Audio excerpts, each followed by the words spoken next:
Aloha, y'all. Welcome to a preview for the up-and-coming Breaking Normal podcast titled Stop Victimizing Yourself to the USDA. The special guest is actually your partner in not crime, but camels, water buffalo, llama, and alpaca, and beyond. This is Shallie Carroll from Carroll Farms, Inc. in Monroe, Georgia. And yeah, I guess real briefly before we dive into the show with David, I'm curious what y'all are doing here at the farm and how might that tie into the title of Stop Victimizing Yourself to the USDA? So we are a small farm and a small family-owned farm, and we are intentionally outside of commodity agriculture in everything that we do. And so, we intentionally raise animals and species that are outside of the commodity box of agriculture, and that gives us the freedom to farm the way we want to be as organic and regenerative as possible. Should we get up? Yeah, it's amazing. We've gotten the opportunity to buy water buffalo milk, camel milk, the buffalo bones, holy mackerel, and even some of the other exotic meats you have here. It's been a real honor, a real privilege. I'm so excited about this message that's going to be transmitted through the podcast. Is there anything that you would like us to know about David and how y'all got involved in this? Any disclaimers or like, oh, this will help you prepare to understand this interview anymore? Well, once you talk to David, he'll fill you in on this, but he's been farming since he was in the 5th grade. And at first he just thought it was just a great way to get out of class. Oh my gosh. She's going to step right over me. I like how the camels seem to be like...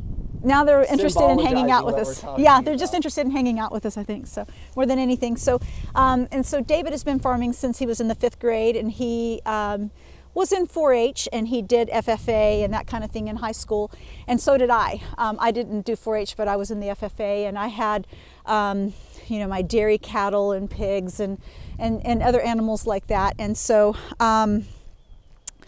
as time goes on, and when you get to college, you find out that there's a box that they kind of want you to be in. And there are certain things that they believe that you should be striving for. And one of those things is feeding the world, that it becomes your responsibility to feed the world. And after a while, what we have both found is that it was time to uneducate ourselves and to divorce ourselves from that way of thinking, because it's not really healthy. It's not really the American farmer's job to feed the world. And so the way David puts it is, we want to raise food that is as healthy as possible for the people who really give a darn about that. So rather than trying to just create as many calories as we can and just and really utilize the land in an unsustainable way, we believe that it's important to regenerate the land and restore the resources. And Well, I mean, I'm so excited and enthusiastic about this, and especially the interview, because as many of y'all know, I'm in the midst of launching a dietary supplement based on indigenous medicine before there was even fences. Yes. And I'm so amazed at how y'all are neighbors to my family here in Georgia, and I so happen to be visiting Georgia, and how y'all are broken outside the box of the limitations of the USDA and providing nutrition way beyond the food pyramid scam. So yeah, exactly. And I think that's so wonderful when you're talking about supplements that come from indigenous sources. I mean, what a great thing, because you're helping to encourage diverse ecosystems and traditional foods and herbs and plants and diversity in the ecosystem. So I think that's a really wonderful, wonderful approach. Thank you. And he or she has great breath. She has great breath. And we talk about camel milk and beyond in the interview. So, hey, grab a cup, hold on, and keep breaking normal. Wow. While we're here with this beautiful display of water buffalo, one of the topics that I discussed with David that I'm quite curious to hear from your perspective is, and for someone that has no idea, what is the exact difference between a water buffalo, a bison, and a cow? So all three species, or all three, are in the Bovidae family. Okay, but they are differing relationships genetically. So the Great American Bison, which is the North American bison, the American buffalo that most people know of when they hear the word buffalo, which was actually just it's actually a nickname for them. So when the French settlers were traveling across the West, they didn't have a name for a large land animal, so they called them les bœufs after the European buffalo. And so le bœuf became buffalo. And they're actually Tatanka, according to the Lakota Sioux. But they are closely related to a cow, and water buffalo actually originate from Mesopotamia, the ancient Sumerians, and they're very different genetically. They're more closely related to antelope on a very opposite end of the spectrum of bovidae. And water buffalo will not cross with either a bison or a cow. They can cross with each other. They can cross with each other. Cattle and bison can cross with each other. Hence the beefalo? Yes, that's right. One of the things I'm focusing on this project with Tribe Vitamins is to focus on animals that if all of a sudden these fences came down, how would these animals or bison do versus cows, in your opinion? I think it just would depend on how tame they are. So I think most herd animal like that would just hit the road and go. Bison would be the most difficult to round back up and to put inside of a fence.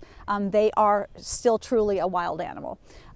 Cattle would probably be the easiest, and water buffalo would be somewhere in between, just depending on how tame they are. On the marketplace, there's like 400,000 bison. 90% of the farmers finish these on grain. What do you think about that? Because I'm only dealing with the suppliers that are doing grass-fed all the way. If you are going to do 100% grass, then you've got to have the resources. You've got to rotate your pastures. You've got to have the ability to do all of that, and the knowledge and the willingness to do it, because it's not super easy. It's really easy to open up a sack of feed and give it to an animal.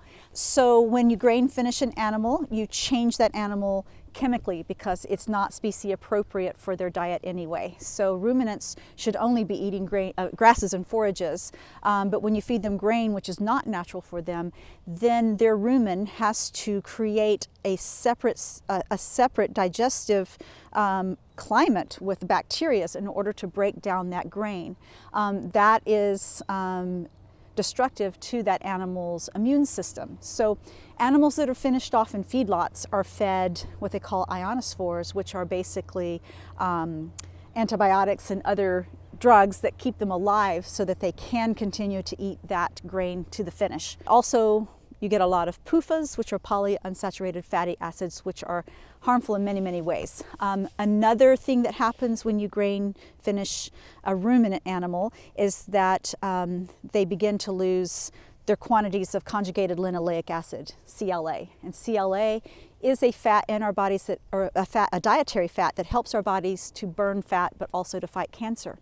Wow. Yeah, I'm ready to go get some meat from their freezers. And you're out here and in the midst of this time in our era with this COVID crisis going on. You mentioned something on a text message about you work hard on your immune system. It seems like you're quite knowledgeable on this. I mean, do you have anything to say about people that might be hyper paranoid in their rooms watching the news about the mask tricks of the Matrix? And this is just my opinion. If you are quarantining too much, then you are depriving yourself to exposure of many things that help your, many microbes that help your immune system build itself and to become stronger. And so I think when you're out and about and you're exposed to all the different microbes in an environment, then your body is constantly building its immune system accordingly. But if you're completely quarantined too much, you kind of start to lose some of that ability, in my opinion. And I think fresh air and sunshine are huge. And one of the things they're finding in pretty much all the COVID patients is they're deficient in vitamin D. So fresh air, sunshine definitely help. And when early on they've been talking about that two of the things that kill the virus is heat and light, so temperatures over 80 degrees, which it's not today, and we're not sunny today either, but the sunshine also kills the virus. Yeah, so I've taught my brother, I don't know if he still does it, but I do a thing where I'm doing my breath work outside and I start meditating. I'll start tanning my tonsils. Okay. Tonsil tanning. It's like, yeah. And I don't know, I'm like, it seems like a good idea. Yeah. It feels pretty good. Yeah. It feels pretty good to get sun where the sun doesn't shine typically. Mm-hmm. Absolutely. Absolutely. Well, let's go get some buffalo milk.